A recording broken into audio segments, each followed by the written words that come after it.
How's it going, guys? Kevin Cleary here with a knife video for you. Today we're taking a look at the Kershaw Tumbler. This is a new Kershaw for 2020, and it is one of the best things that Kershaw has done in a while. Certainly, this is going to be one of the nicer Kershaws for this year. Could possibly even make my best of 2020, and that's going to be a weird list. This has been a really weird year for knives. I don't know, guys. It's hard for me to kind of make any kind of solid determinations, but this one definitely stands out as Kershaw doing something really, really cool. And my first impressions, if you remember back to that, a month or a month and a half ago, I said at that time that, look, this is a nice design. It's very light, has great action and decent materials. And that assessment still stands. Now, obviously, since that time, I've had time to use it and carry it.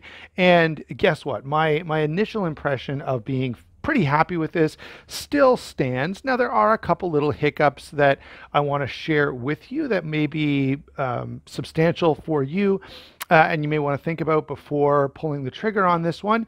But overall, again, I think it's a pretty darn good knife. Let's start off with size, weight, and carry. That's one of the good things about this and one of the bad things, I suppose. This could be a little bit bigger. And before you just discount my my view on this, because I like bigger knives, I'll share why that is, and that is the grip area here. Normally we talk about overall size first, but I'll just quickly touch on grip area. It's less than 3.5 inches, and I feel like if they had just bumped this up, like if this was an 8-inch knife overall and I ended up with an extra 1/4 inch or 3/16, it would be much more comfortable. Now, it's not uncomfortable, but I would say the ergonomics on this are good instead of amazing. Okay, so here's the rest of the numbers here. 7 and 11/16 overall. Okay, and that's actually, it's almost 11/16. 3 1/4 inches on the blade, and that's again almost 3 1/4 inches. Now notice the cutting edge does extend past here, so you're getting a substantial cutting edge there. 4.5 inches on the handle, almost 4 7/16. So again, just under 4.5 inches on the handle. 3 7/16 grip area, and that's the one number that I already mentioned that I'm not in love with. And finally, a number that is really, really good, 2.6 ounces, which is really, really incredible. 2.6 ounces is, you don't even notice this in pocket. And that's great. In the summer months, we're often wearing lighter stuff, wearing shorts, or wearing, whatever lightweight thing we can find because of the hot weather. And, this fits really, really nicely in a pair of summer shorts or something like that. Now, there is a downside. We'll talk about that when we'll talk about it next. We're going on to the blade anyway. But size and weight is fantastic, with that one little hiccup that it's just a little cramped in grip area. So if it was just a tiny bit bigger, that would, I think, make a significant difference in taking those ergonomics from, hey, this is pretty comfortable, to, wow, this feels great in my hand. Now, let's talk about the blade. So D2 blade, drop point, stonewash finish, and satin on the flats. There's a couple other things I want to mention here, but I'll just say this. The one issue I have with this is it's so light and so easy to carry that, to me, it seemed like a logical choice to carry this while exercising, bike riding, something like that. The problem is D2 steel. When you're hot and sweaty, and think about it, if you're going for a run, how sweaty you're going to get and how much moisture is going to be in the pocket of your pants, and you can already see where I'm going with this. So there's a lot of moisture, especially sweat, which is salty. And so I did take this out on a couple of bike rides, and on the way back noticed that it was already within, I don't know, let's say it was an 1.5 hour long bike ride, there was getting to be a little bit of brown here. So just really minor rust forming. Now, I was able to wipe it off pretty quickly and easily.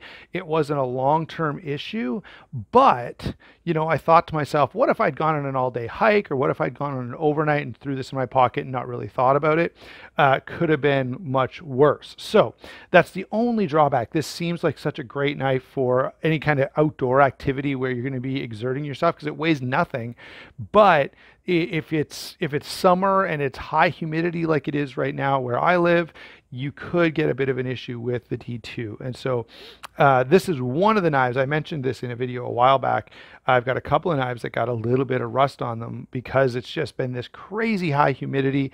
And I will admit, I've been wearing these shorts that I got from Mark's Work Wearhouse, and they have mesh pockets. So there's no barrier really between your sweat and whatever you have in your pocket. And so that's less than ideal as well.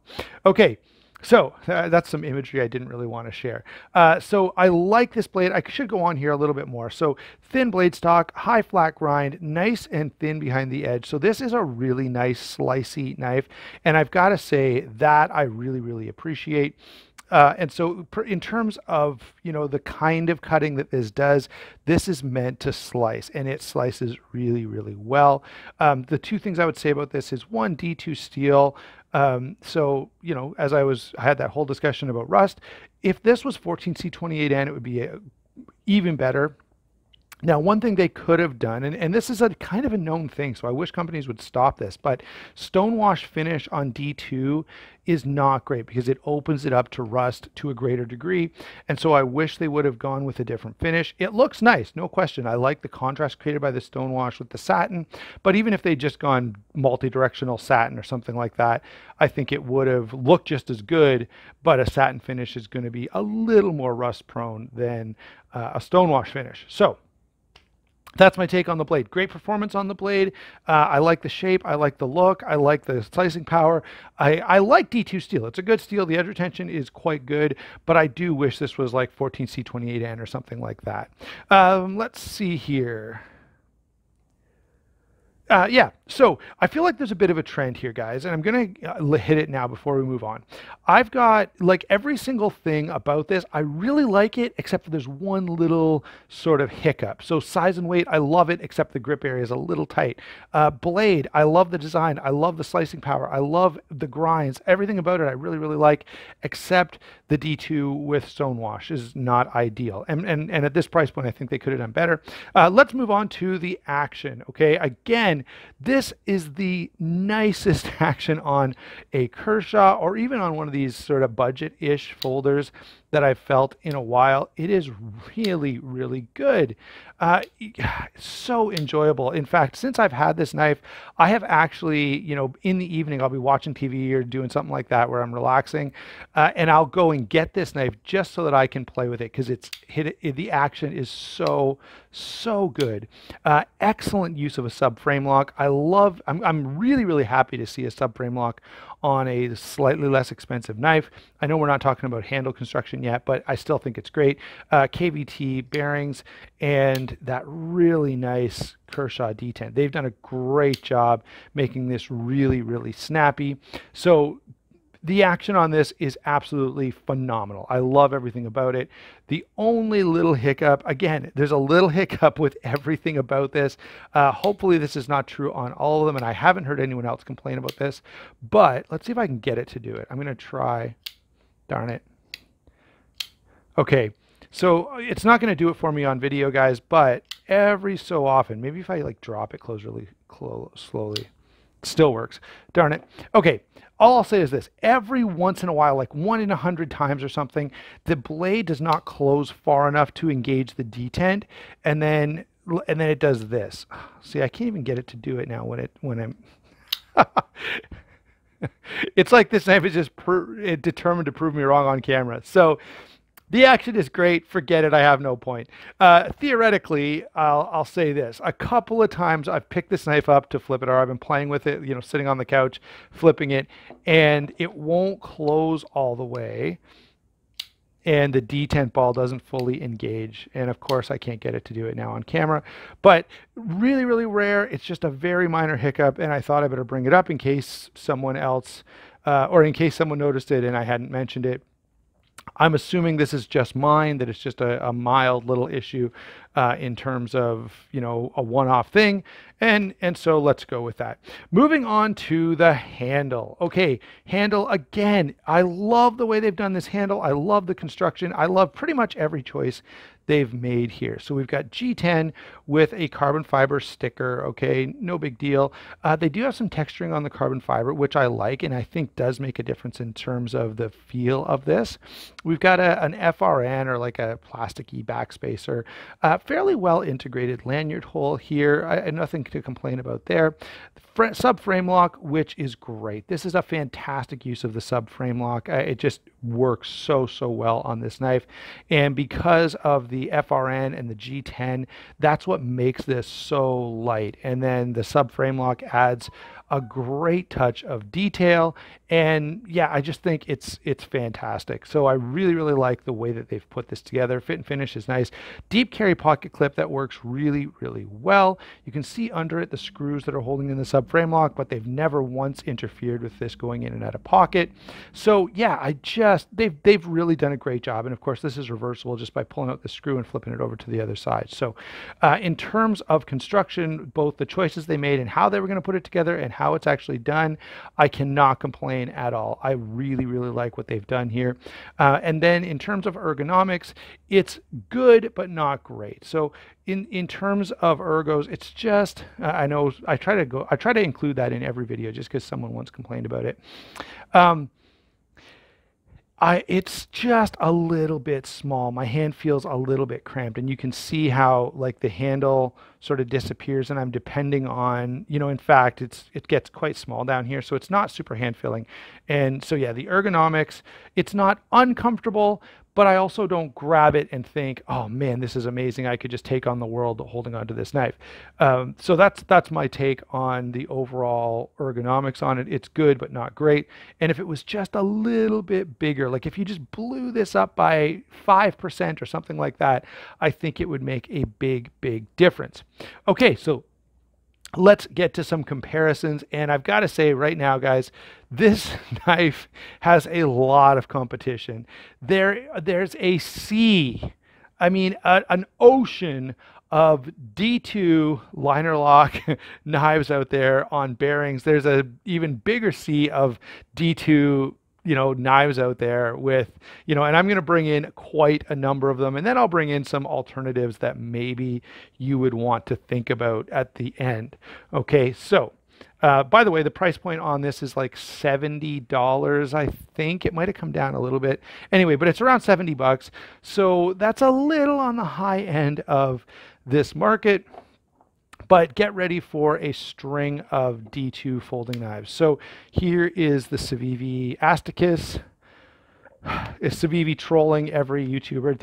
I'm sure back at the Civivi offices, they're just sitting there laughing, going, guess what? Every YouTuber is going to have to say the name of this knife if they want to review it. And it's going to be like the Mo Sizlak joke on The Simpsons. Maybe whoever named it was a huge Simpsons fan and just sitting back laughing every time someone like me or anyone else says it. So there's a Civivi. Again, it's on bearings. It's a liner lock, a flipper, great action. Lots of similarity between these two knives. And you know what? Both are very good. The Kershaw is, of course, quite a bit smaller and lighter.